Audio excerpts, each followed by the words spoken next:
You are holding a stone. It is heavy, heavier than it should be for its size. It is a strange reddish color, almost like dried blood, and it does not look like the gray rocks scattered around it. You do not know it yet, but this stone is about to change everything. Not just for you. For every human who comes after you. For 10,000 years, humans had only worked with what nature handed them directly. Stone, bone, wood, fire, materials you could find, break, sharpen, or burn. But this reddish stone is different. This stone can be persuaded to become something else entirely. Something that has never existed on Earth in this form before. And the person who first discovered that secret almost certainly had no idea what they had just done. So how did humans go from picking up strange colored rocks to creating the first metal objects in history? The answer involves fire hot enough to melt rock, a mistake nobody meant to make, and a material so valuable that entire wars would eventually be fought over it. Let's go back to the beginning, because the truth is much stranger than the simple story most people believe. Here is the version most people already have in their heads. Someone built a campfire. The fire happened to sit on top of copper ore. The heat melted the copper. It pooled into a puddle. Someone found it the next morning, amazed, and metalworking was born. It is a clean story. It fits neatly into a single sentence. It is also almost certainly wrong. A typical open campfire burns at somewhere between 600 and 900 degrees Celsius. Pure copper does not melt until you reach 1085 degrees Celsius. A campfire, even a large one, simply cannot get hot enough. Researchers who study early metallurgy, including archaeologist Thilo Reren, who has spent decades analyzing ancient furnace remains across the Near East, have pointed out that early copper smelting required specialized pit furnaces or kilns, not open fires, precisely because ordinary flames fall short of the temperature needed. So if a campfire could not have done it, what did? The real answer starts somewhere unexpected. Pottery kilns. Around 7,000 years ago, potters across the Near East and the Balkans were already building enclosed kilns to fire clay vessels. These kilns, especially when potters used bellows or clever airflow tricks to feed the fire, could reach temperatures far higher than an open flame, sometimes above 1,000 degrees Celsius. And here is the detail almost nobody mentions. Some early potters were decorating their pottery with colorful mineral pigments. Malachite, a bright green copper mineral, was one of the most popular. It made striking green paint. Now imagine a potter, thousands of years ago, grinding malachite for pigment, accidentally including some in a kiln firing, and then noticing something impossible sitting in the ashes the next morning.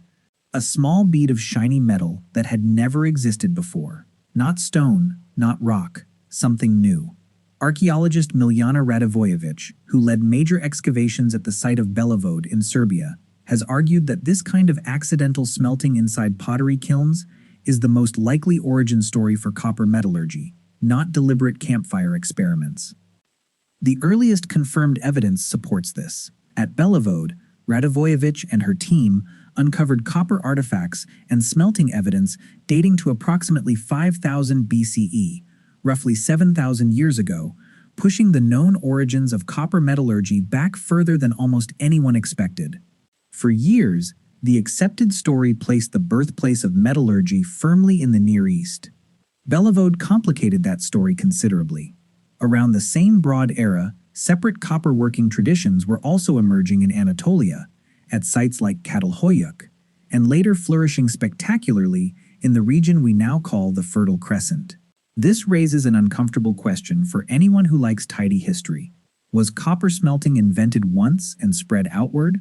Or did different groups of humans, working with the same bright green mineral and the same hot kilns, stumble onto the same discovery independently? The honest answer, based on current evidence, leans toward multiple independent discoveries, which is a strange thing to sit with. The same accident, apparently, was almost waiting to happen in more than one place. But finding a bead of metal in a kiln is one thing. Understanding what you have found and being able to do it again on purpose is something else entirely. This is where the story gets more remarkable. Early humans did not have a periodic table. They did not know what an element was. They had no concept of oxidation or reduction. And yet, through trial, memory, and repetition across many generations, they figured out how to reliably extract copper from stone. They learned to identify the right ore visually, mostly green or blue-green minerals like malachite and azurite. They learned that grinding the ore into smaller pieces helped. They learned that charcoal, not just wood, produced hotter, more controlled fires. And critically, they learned that you needed to somehow starve the fire of excess oxygen at the right moment, because oxygen-rich fires oxidize copper rather than releasing it in pure form. Nobody wrote this down. Nobody could write yet. This knowledge passed from hand to hand, generation to generation, through demonstration alone. That is not luck. That is generations of careful observation compressed into oral and physical tradition. There is another wrinkle in this story that rarely gets mentioned. Copper was not actually the very first metal humans encountered. Gold and meteoric iron, iron that fell from the sky embedded in meteorites, were both used by humans earlier, but neither could be smelted or shaped through heat the way copper eventually was. Gold was soft enough to hammer into shape cold, straight out of a riverbed, requiring no fire at all. Meteoric iron was rare, almost mythical, dropping from the sky in isolated, unpredictable events. Copper was different. Copper was the first metal humans learned to actively transform through fire, on purpose, from ordinary ore buried in the ground. That distinction matters. Gold and meteoric iron were things you found already finished. Copper was something you had to make. Once humans could reliably produce copper, everything about daily life started to shift. Stone tools, no matter how skillfully made, share one fundamental limitation. Once a stone axe or blade breaks, it is gone. You start over from a new piece of stone. Copper tools behave completely differently. A blunted copper blade is not dead. It can be reheated, reshaped, hammered back into a working edge, and used again. This single property, the ability to melt, reshape, and reuse, was revolutionary in a way that is easy to underestimate today. Archaeologists refer to the period following widespread copper adoption as the Chalcolithic era, literally the Copper Stone Age, a transitional period where stone tools and copper tools existed side by side for centuries before bronze eventually took over. Copper was not immediately better at everything. Pure copper is actually a fairly soft metal, softer in some ways than well-made stone tools for certain heavy-duty tasks. Its real advantage was not raw hardness. It was flexibility, reusability, and eventually, status. And that status mattered enormously. As copper smelting spread, it did not remain a purely practical technology for long. Ornate copper beads, pins, and ceremonial objects began appearing in burial sites across southeastern Europe and the Near East, often placed with individuals who appear to have held significant social status. The Varna necropolis in modern-day Bulgaria, dated to roughly 4,600 to 4,200 BCE, contains some of the earliest known gold objects in human history, alongside copper artifacts, buried with individuals in what many archaeologists interpret as displays of accumulated wealth and social hierarchy. This detail matters more than it might first appear. Metallurgy did not just change what tools people carried, it changed who held power. The ability to control ore sources, control the specialized knowledge of smelting, and control the finished metal itself created a new kind of social leverage that simple stone tools never could. There is one more layer to this that deserves attention. Copper smelting is not a skill one person figures out alone in an afternoon. It requires an entire chain of specialized knowledge, knowing which stones to gather, knowing how to build a kiln that holds enough heat, knowing how long to fire it, knowing when to remove the airflow, knowing how to safely handle a substance nobody had ever handled before. Some archaeologists, including those working on Balkan copper sites, have proposed that early smelting may have started as a closely guarded specialization, practiced by only a small number of people within a community, possibly even treated with an air of ritual or secrecy.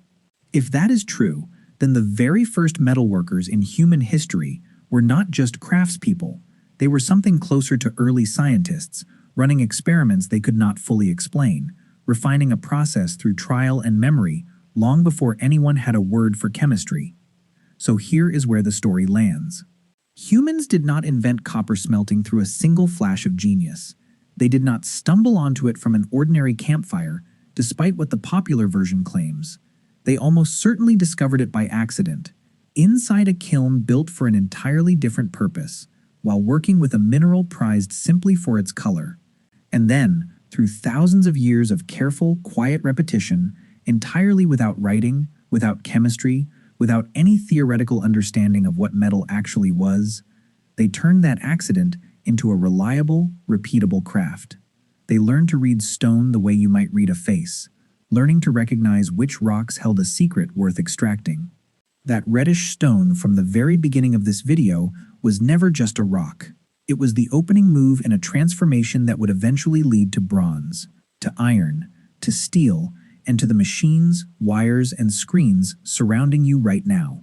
Every piece of metal you touch today, every wire carrying electricity through your walls, traces its lineage back to a moment when someone noticed something strange glinting in the ashes of a kiln and decided to look closer instead of walking away.